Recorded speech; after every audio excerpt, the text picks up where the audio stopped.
huay ngam lo fal pasal tha chal khuma bungsom ni pakhat na kan chuang kaya chati rualin thuma poimo top ne ngai tlat mai voin lama kamit chu durlang hospitala khol che sang ten min han en vela du thua lo sam lo khop maya chu wangin thon thu hi ziak ri lo turin cholek turin rilru siam lo thei talawa amai ro chu zan ni thum vel pathian ni zan tiamin kan han chal chuan kar thar lama kan tile man mai thei tura kangaya chu wangin zanina hi ngur khuma zia sa kan nei ang hi har sa tak chungin karon siar sa manga ngur khuma te kan ti chal khuma somtea chanela kan da ngur khuma po kan da tel thei lawanga tin thang thuya po kan da tel thei don lawani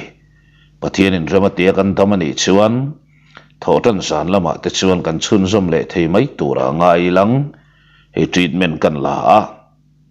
kamit bp alo sang na sa hle maya chulaya chuan tu na ka indim hi naki zelata na poimo turani miawa wangin adam atebok hian si budaran kai thin tiang dewin kan indim masalok donani ka thei to pathui kan da ve thung nge chal khuma bung som ni pakhat na chiar nga lang o siam pui ron pen lutin chal khuma chu chiang zet mai hian aron mela chiang lian han mel le pa hian ka u khonge naute le anu chu a han ti phong maya rang tak mai hian nu berpon tleng rel chu han nor tolin midang tan lu verem chang to lo ti hriat tak hian khar phui zui mak maya chung kwa tapkil bialin muk tak mai hian ti an vor tan ta ni ber maya chal khu man thil thlen dan zong te sai parin alo phat san dan zong mai te atakan thil ton len pal chu a zong te a han soi dap ta ka zong an ngoi thap maya mi pa ho mela lung oi lo na lang chuaka mei che ho mela chuan sai pari ten na lang chuak hial aniang ro pari a pheng phuang zet mai pek chuan sai pari chu ka u awa han hur om em ve an ron ti khau mai zong pa ber nui hre si po le lam hoi hian sen ton maya chal khu ma le chiang lian a po an nui lo thei lo an bo ru ka ro azan pha viau ta thunga upa khum ki ma chuan ani chuan ifa pa chu apu ngei mai chuan a rek lum tak amo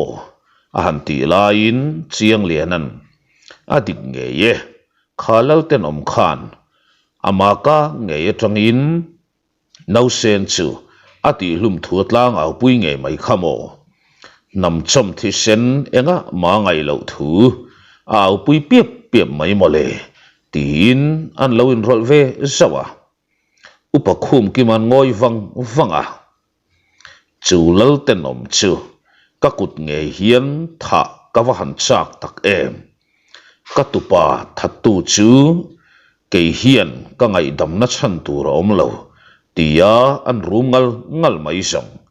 chal khu matan aw han ngai nom fam kim tak em anu le pa tak anga a en le angai ayan sain an ni hian an fa enin an en sang mi alwa an fa tak tenen en san na pakhat man nei lo chu upa khum ki ma tong kam chuan a hril chiang em si nu berla nau sen chu alo ta ti deuh par mai boka chal khu ma chuan kapa ka fa pa phuba chu keima nge hian kala to apu miten om to pa chuan a rek hlum le ngai reng to lawang tin o chang tak mai hi a han chua bonga chuta zong upa khum ki ma mel po mu anuam ta deuh sot zoka a chan tok a mu ni chu sai pari pon nau a pai non to top lawang tin chiang lian a pon ronin rol vele zawa ama wangin kan thi pha thel khamole tin chal khu man chiang lian a mela lompa hi om lo selang song nung dama lo kir tur po kanom lo to pang chu tin ha dam mel tak hian a thu ona chuta muang changa aro hlu fun chu han phor chuakin apa lama chuan anda nai pa zawa ka fa pa an ral na kan ngai tamai ani khamo han phelte ka pa tin chal khu ma chuan pa chu han nui suka upakhum kiman a eng tak chuni mo a khin nal mai le nga la tin puana tuam ro hlu mongcha ngan phel dar zet zong mei eng noya chu ro hlu chu an han mu chianga an ngoi thap mai an mel ngot maya siam pui te u naw la chuan thinal tak te chu ban ngal thuain an an or chin nok hloma khoi ida thapot mai tiang u khang te lek chua mai chi ni lo khamo tia pa ber chun fun thale sokin khong e chiang chan tur lam hi a han ti le hloi maya chiang lian chuan e kapa keizong min ngai tu reng su kha ai tam zo kha kada tha to zo ka sin silai po ka nei rang to mai bok mole tin nui sang hian an lo chona an thil ton zong te ha dam zong a thu kal kol pui ta in kul pui khua an to tak dan te kul pui na boina mak danglam tak mai an to dan le an thlenin tenge mai an ni sia te an boina la ka tan khai chua dan chan chin te chu an soi kai zui ta a upakhum ki ma te chung kuai ngai no man tin chal khu ma le chiang lian a chu an mel ron thap maya a soi tu ber chiang lian ala chuan an soi thiam lai leng bok si nen ngai nom ti lo chi rual ani lo zanria bar hun pa ngai a pel boy to a khua a thim deuh thut to ang tia chiang lian a po har chuakin in lampanin aliam thatavok voka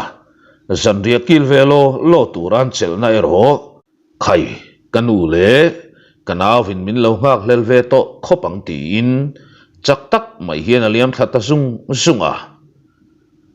thun muan ar a khuang vel to nga tia chuan chiang lian a po chal khu ma te na ron lang vele lolin chal khu ma phei chu na lo ngak wang to zo ka an lo tum lok le ruam han lok ang ngein lal ina chal khu ma te thian dun chu an kai zui ta thana lal le khon bol ten lo mu in an lo lom thiam ngang mai lalpa ber chuan e khai ka pasal tha te pani chu lal dang min bel san ta mo kan ti rum mai don lom le in wa han thang re ngai wang ve o lo ho to u khai tin zang khai tak mai hian o lo chua thim hlim te maya khan khon bol dang te om lo la in upakhum kiman chal khu ma te thil ton zong hi alo han fil dim to bok nen chal khu ma te pani chu an chung nun dan tu ro mang hi an lalpa hian a chut phadim diam to zo ka nget taka lin tat mai chu ati tur ani zia po hai reng lo chal khu ma ten thut mun an han rema lal le khon bol tenen an han rik lai no chuan chal khu ma chuan a lalpa ron chuan kai chan kan neya in ti kal lai ero kan ti buai ka hlau khom mai tin o an chua fel fai faka lal le khon bol ten ngoi an chu rang viau maya e han soi to khai pasal tha tia chal khu ma chu han mel deuh kalin chal khu ma chuan a lalpa i nen kan ron thlen buai talafa kong laka hi mel ma ten min lo lam buna min lam bun tu te zinga khan kasilai le an zinga pakhat silai kha kan lak sak nge an zinga pakhat khan ka silai alo kol tlat mai ti na ni chu keima silai nge mai ka hum let le tin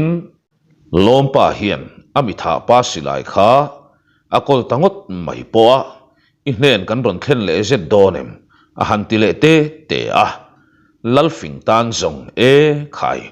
chung te chu in ta ni chu ti lo rol chi po ni ngal lo chuan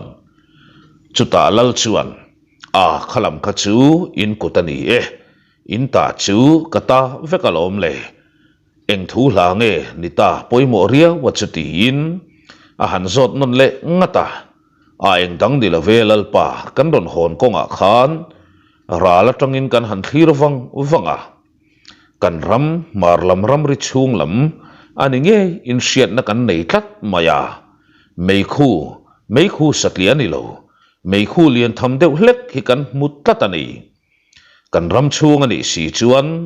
eng wanga khatia mei khu tam tham le lian tham tak mai lo chuak nge ni ang o ti in kan ngai tu ana awa kwal na sakher la taka lal nen thlen photila anin tu la ti ni chuan chian tura in ruwa mana thalom ni kan han ti deuh ngotani tin thiam tak mai hian partin chingina thua cha chu nal tak mai hian han thlep chuaka lal le khon bol ten ngoi thap maya chuta lalpa ber chuan animo marlam ram ri hi kan mu mal lo top maya in sia tangin kan khe kan iber ma zo ko me kan ram tuna kan lu mek laya kan bo mek ram hi nakin loka chuna da khuna thleng chawanga khua kan tin le na tur lampang ani awang hian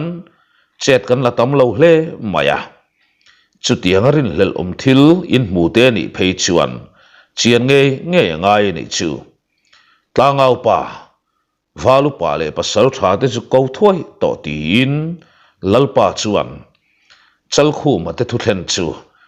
mai don lawani ti hrethiam takhian ruwa man na siamin tlangau pa tir chuak zui ta thuaya reilote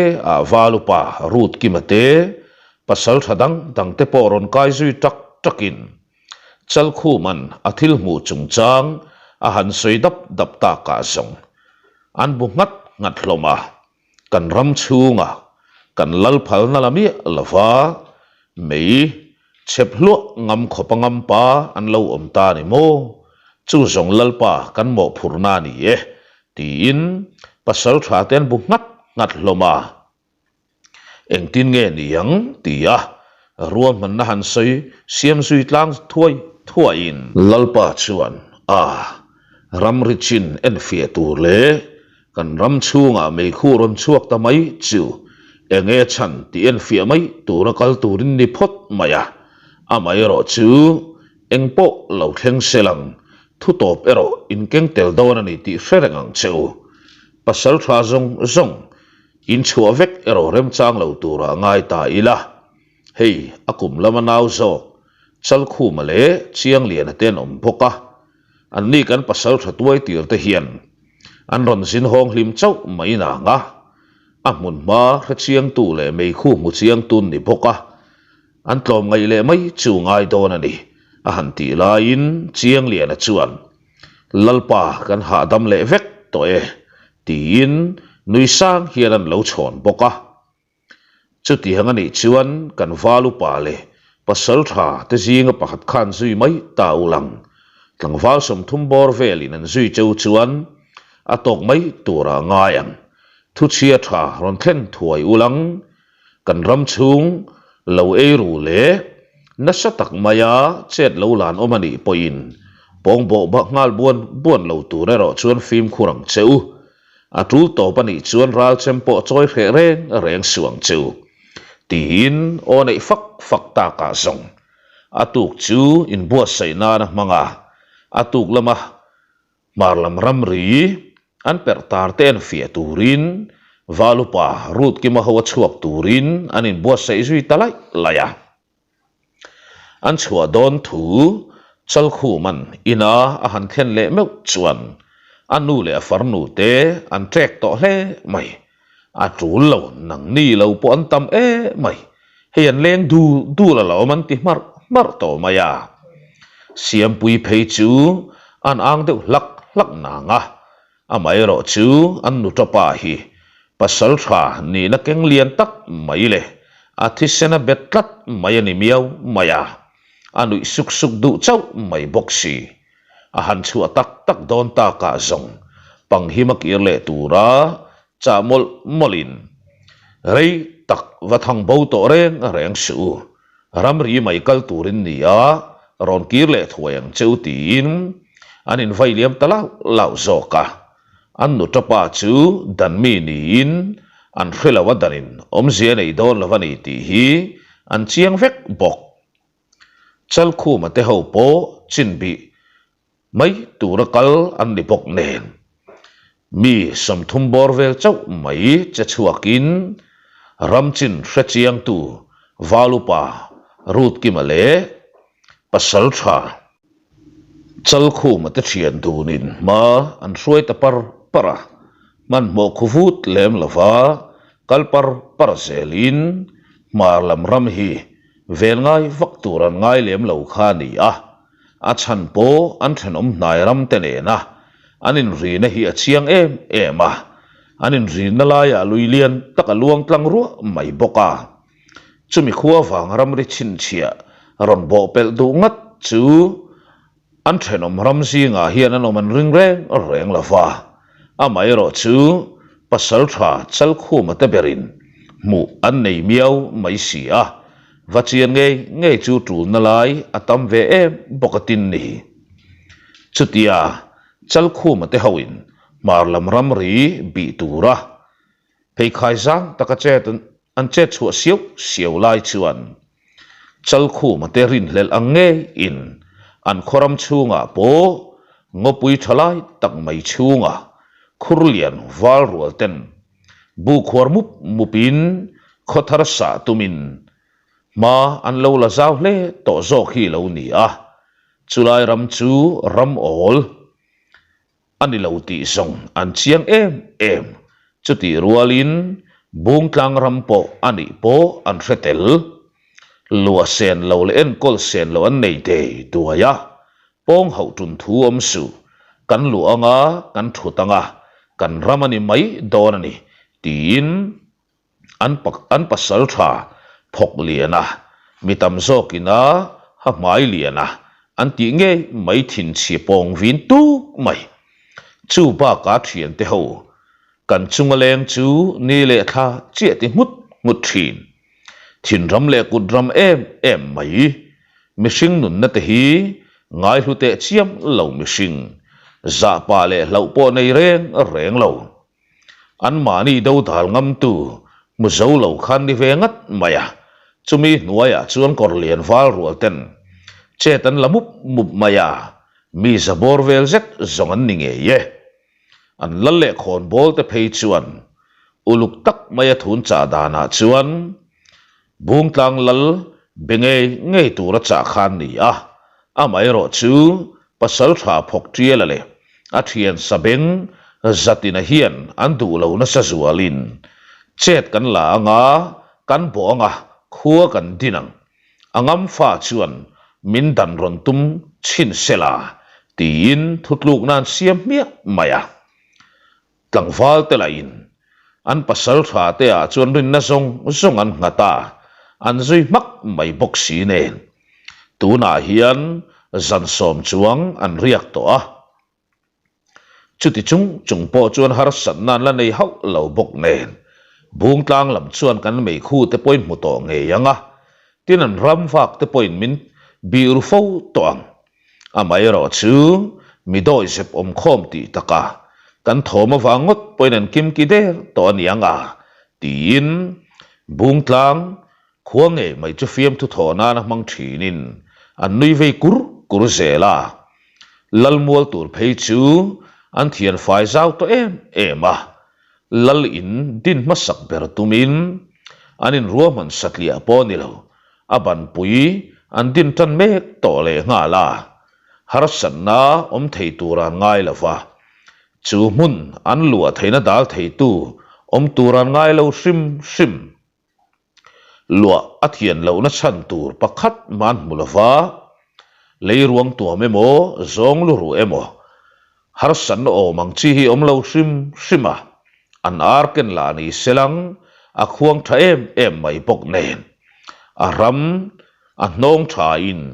ngo chunga satin te an la tual chai bok nen phurna hian an khata an mabak an len duak an ber chuti rualin khua an din tum na mun ero lu khan atam donin kil tinatang hian chu khua chu din ta silang beitum om ta silang kil tinatanga bei thei turani a tlang zola ni lavin ruam zol zawlai nuam fe mai chun thlang miau maya chu song an than hi a fu te chiam lo mai the bung tang lal hi lalfing le don thui tak mai ani a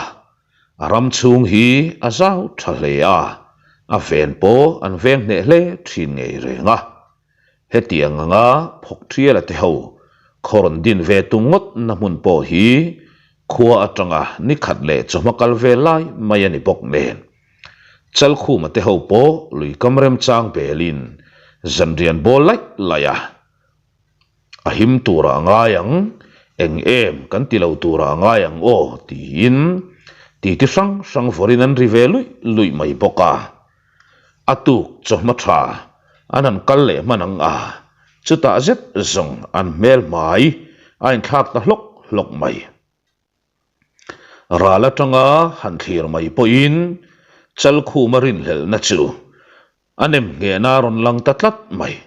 chulai huna chuan nasataka chet lak na nu ma mai nilavin an han pan nai du nu deuh phei chuan khodin tum an omani ti hi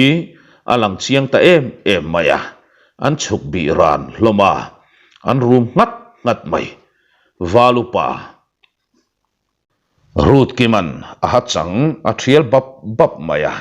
atu te phiang sen nge mo kan ram chunga ngam patak maya khodin tuma cherun la ta chiam mai chu kan ngo ro em le dim em kan khek nge po dim bak sak lavin an ron sam engamo an sam enga za zong an tluk pui nge yang tin arum ngal maya engpo theng se kholama chin hril tura in da phot chu tul em tian hria tlangwal ho tela chuan an pasal tha te kianga pen ngal vek mai chun du bok si nen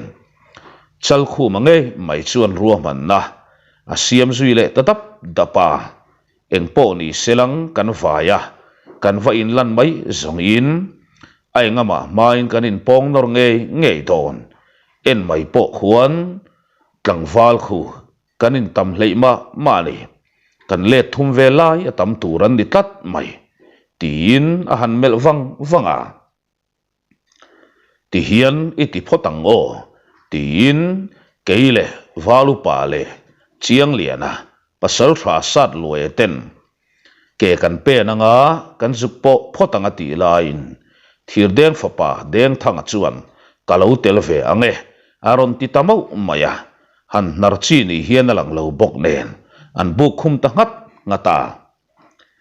khurlian val za chuang hret tur vel ten lal in atana an lo rel mek lal mual zau tak maya chet la an phet sung to nu le an han thut chola cho an fak mol lai chuan valupa rut kim ma hruai na hnuaya chal khu mate an vain lan ta tham mai khurlian val te pon chal khu mate lor hlol mai chu an lo mu chiang na samaya an chobar thul mewin an lo mel ron thup mai dailim noi deuh laya cholo bar pok pasal tha phok triala le a thian te ho bik ero chal khu maten ron mu ve le chuan rang lutuk tak maya ron ding chuakin ai ngama main an chem puinen an ron in lek phek ngal ti der maya kha tu te nge in ni enge in du kan ram chunga eng be sin nge in ron pen lu tin an ron out te nga chuai maya buai na chau ti hriat tak mai hian an ron mengrum nga hle mai bok chuta zong thinur nei na alu mup to valupa rut ki ma chuan zamap lava mel ngar chung hian apan ngau maya tu tenge kan ni min zot khang lang mo a zok sama che chuan le kan ram chunga nge kan lal phalna lamap lava bu khuar in ron tum mai chule kan per tar te kha in mulo nge in mitadel vek zok tin mai silo chau mai hian pasal tha phok triala chu amel kul maya pasal tha phok triala me pomeng ve kok mai han tol nung det pa hian puwa kiang mai ro kan din nala hi bung tlang ram leilung ni to lavin tu na tang chuan khurlian khoram chung ani to bok in ron kalkonga khan per katar point ron mu nge karing a han ti ve suk sak maya chuta ma vek chuan ti chuan enge soiduin la nei le kan nakal lai ti thuan op zong chuan che run la hlek suang cheu pasal tha phok trial kong dal chu thina ni sin kara china piang hi karam tin abana phara thi hlau lo tan tun hi min bo na hunani amai ro chu damla thalel ve ta ne ro tol hunani tin a han nui lui chiam maya boruak chu a chem hlang chuan a han vai ri vei fur boka atil tamlam ni hi chuan rol hi por du veu reng ania a tha kan lo kir le nge yang kan doi se pa wanga tol ero kan ni lo ti hrengang cheu mi pa takain be na thleng po ni selang atlu lo zoka tang po ni lang kan thi don tho in lang sia tin chal khu ban on ron nei dap maya itol phot mayang umiang tin valupa rut ki machun pot zau maya atol kir puita chiang lian phei chuan mak ati mel ma chal khu ma ral ma tol ala hrengai tat lawalom amel le he ho thina a chan le awang dik tak chu ala chut phavelo ni ber hian alang chal khu ma te tol kir chu pasal tha phok triala te hola chuan nasa tak maya nui so chung hian an au zui lung mai boka chu ero chal khu man nui pui sakin chan tha chang rei phot mai te se atitlat sia reilote an tol pil ta thuaya thui fe mayan han kir le nu chuan chiang lian chuan lompa enge ruam man nei le ati tak khawa chal khu ma chuan han mel golden denin ka soi to ang khan en mai po in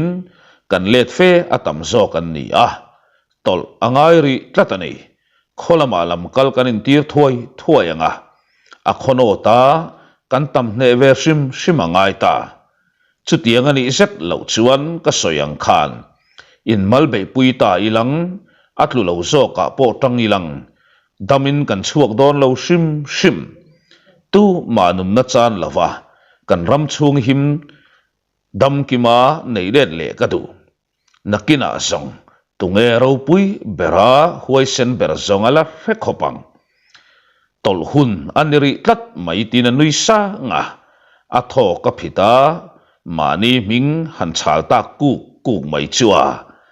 tiru kan nau te khai fin thoi teng tin ama chuan ma a hruai zui ta thuaya arang in kholama lamkal antir tawang wanga thin urnain ahmet natlang in an ngoi thuap maya chal khu ma han ding chuakin tuna tlom zok anga kan lan nahi kan tlom fam kim na ni reng lavania tin thilom zia han sei dap ta ka song an bu khum ngata an thian te ron thleng thuai selang chu thin lungot mai chun puvek to chal khu maten an thian te nga kin an tol kira la fe mai an tol kira heti chung zong hian pasal tha phok trial te ho pon bung tlang lam chu an ron lan le nge ring poka an let na len ron kal na kong chu uluk tak mai hian an thli thai ranga ral veng anin da uluk kher mai amai ro chu an din mek na leilung le heram ngei mai hi phok trial te ai hre chiang zok bung tlang wal rual ten ni miau maya tuna poeng tiklai poinan bi let ne to in hual bet vek thei turin ruam man na mumal takan siam fai vek to zoka valupa rut kimale pasal tha sat luai te pasal tha kol ke te pasal tha room lian te ho pon chal khu ma chu angai tuana athui zia an thra chiang in chal khu man tol pui mai kha tira chuan doi sep wang an han ngai ngota amai ro chu khat yang ang bo ruak lum but mai nuaya po chal khu ma thuak anut ve lo zia le angai tua thui zia chu an mu chiang khop mai atlu masatur an ni zia te po anin hailawa an aya nau pangma ni selang chal khu ma chu an da chung nung em lo thei talo nia liama ni an han nga le zet chuan bung tlang wal te po a hlopin an ron thleng ta tup mai ral thuam fam kim nen an ron thok chuak hi ni ber maya azana mel ma ho chu pom chil ngal mia mai an tu ta na ni lain chal khu man e khai man mo natur man mo na chan tur pakhat ma kan nei lavania an tlan bo top lavang muangin zan kan chinganga hadam te in kan cholang khowar tika ero kan bo chil to zok mai donani zanthim noya chuan mi le sain chian har nga ye tin ruam na siam sui tatap dapa khochunga selang khowar ar akhuang lek tong tiom vela chuan bung tlang wal rualte an cha chuak ta dan mai ramchin thra chiang le lo bi uluk em to sa an ni poka an khoram chung ron chu ve ngot tu korlian valte khowar main an hual kim ta vek mai tlangwal zathum chuang te meu mai ron thok chuak an ni poka an hual ne rem khop mai thisen aluang nge don ani ti hi a chiang ngoi to khua aron far fela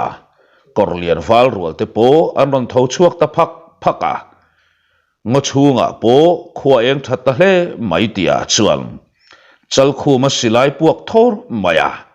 tho phang zet maya pasal tha phok tiala jiwan uan mai apuan ven lai a taksa fu silawa pop tlang hok khopa chal khu manan kap zet chue korlian valte an hoi phok na sain an ral thuaman chu sup maya silai rik na lam an han hoi nak chuan kil tin maya tang hian hual be vekan ni to ani ti chu hrilan ngai ta reng lo ring em mai hian valupa rut kiman in peturin aron vauzui ta kuk maya chati lain korlian pasal tha phok tiala po an buk chunga lut vutin a chempui hlai hlep hlop ne na ron ding chuaka phok tiala hi tu ma ka in pengai lo in zinga khan mipa inom ve tak zetem heram hi thatam taksenga lua tuma kan lo din mek munani a he munatang hian min not botur songin thisen aluang nge yang tin in malberon chau takuk mai chu kher song korlian lamta na kong om chuna ni miau maya bung tlang wal rual tenan nai tu maya reilote a chal khu man mipa takai noina chu thleng khopang tin oron chua nan ve ta mak maya an mani hlawa tolkiran ngai tak chal khu ma te ho bok an han ma chon le chu pasal tha phok triala te ho phur na in an khat ni mai hian alanga chuti lain an pasal tha len kulpui ber pasal tha phok triala makhal ngatin pasal tha zatina chu aron pen chuak chata chal khu ma chu achem hum lai ron kok wa chung hian malle mala in nuai puya aron chauve ta mi mai chal khu mala chuan lo nui vorin nang ni ho hi in rola tha in vau pung po anat ve viu mai hi a kha pasal tha phok tiala iti in ti em ni kha i hap mai te la zon lian rap thak khopa tin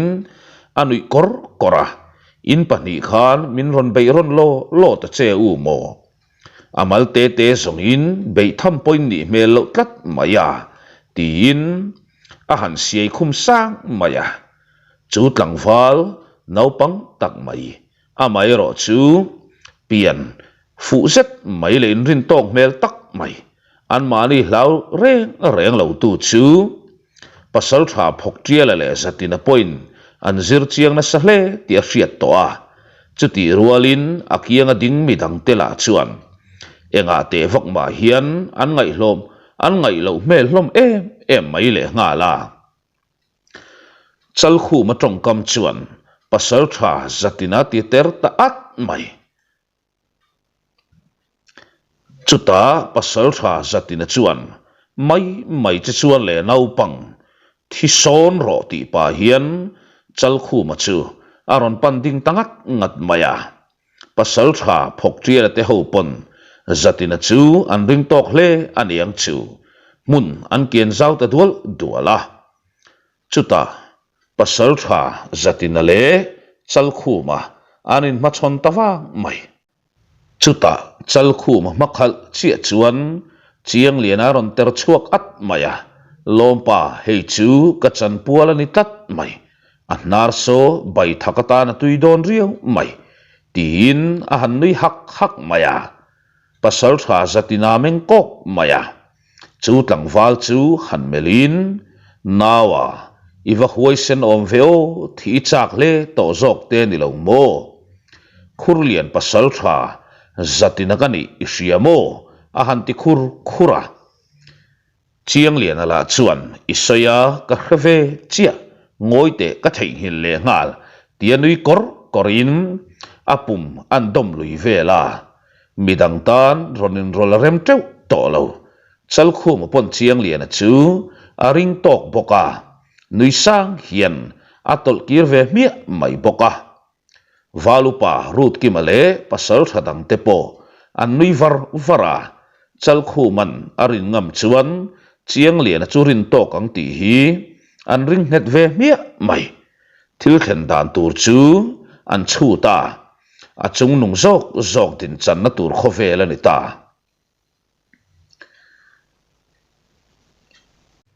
chiang lian chuan puwa iwa huaisen om ve min ti em ni kha a huaisen min ti tu tan chuan ka huaisen anga doi sepo min ngai tu te po hi ka man tlu tanual mai nia ka thiana zong itan asang lu deuh lek don sia ai karon o sak mai don ani hi i thei top chuang che o ka huai lo chu ron fiaro le tina hui talo lo mai pasal tha zatina zong athin aso na salutuk to niang chu thin urlua ta fanga chiang lian chu chemaron khok khur datin atong po hi atong chuak lei thei to lo ni na lang chuti lai chuan an ho tu pa chuan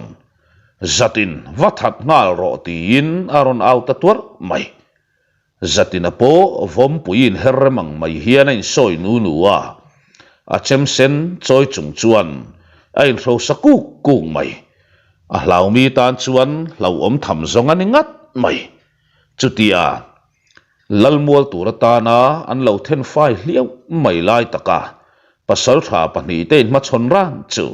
mu chian lo hlawin an bi nai huang hloma an thuam lelam in an choi sup mai bok